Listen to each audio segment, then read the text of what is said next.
هێشتا برینی ئەو شارە ساڕێژ نەبووە.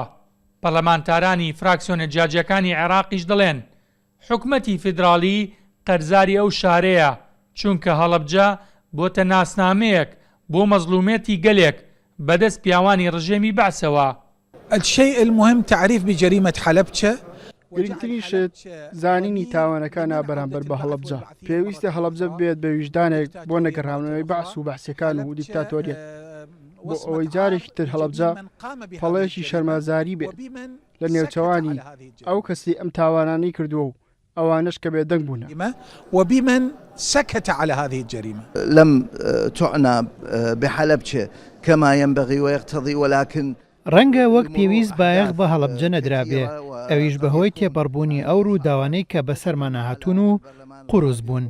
هیوادارین لە کابینەی نوێی پەرلەمان و حکومەتی فیدراڵی ئەو زوڵمەی کە لە هەڵەبجە کراوە لە بەرچاو بژیرێ و بایەخی زۆری پێ بدرێت، چونکە هەڵەبجە ناسنامەی زوڵم و ستەمکاریە. الظلم وعنوان للإرهاب والقتل. كل الكرد أيضا نقدم التعازي.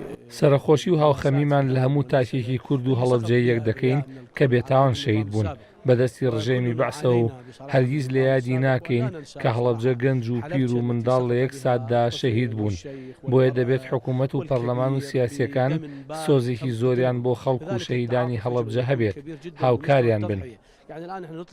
من الحكومة العراقية والسياسيين والكتل والبرلمان. پەرلەمانتارێکی دەوڵەتی یاساش دەڵێت پێویستە وەزارەتی دەرەوەی عێراق ڕێوشۆنی یاسایی نێودەوڵەتی بەرامبەر بەو کەس و کۆمپانیا و دەوڵەتانە بگرێتە بەر کە دەستیان هەبووە لەم کارە ساتە. طالب بالوزارة الخارجية داوا لە وەزارەتی دەرەوەی عێراق کەم کە لێکۆڵینەوە بکەن لەگەڵ ئەو کەس و لایەن و دەوڵەتانە هاوکاری ڕژێمی بەعس بوون لەو کاتیا و دەستیان هەبووە لە دابینکردنی ئەم مادە ژەهراویانە کە قەدەغەی نێودەوڵەتی لەسەر و بەردومانی خەڵکی عێراقی پێکرا. لەگەڵ ئەویشدا داوا لە وەزارەتە پەیوەندیدارەکانەکەین کە قەرەبووی کەسوکاری شەهیدانی ئەو جینۆسایدا بکاتەوە. بتعويض العوائل الشهداء.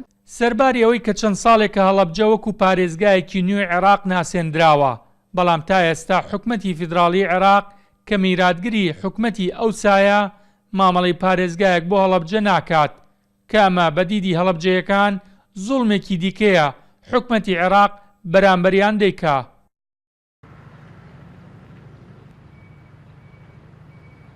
لەم ساڵیش حکومەتی فیدراڵی وەکو پێویست بەدەم هاواری هەڵەبجە نەچووە و دەستی ئاوەدانی بۆ درێژ نەکردوێتەوە.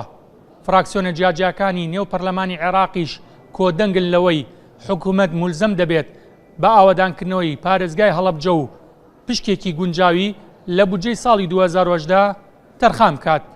بێستون سەلام. کورسات نیوز، بەغداد.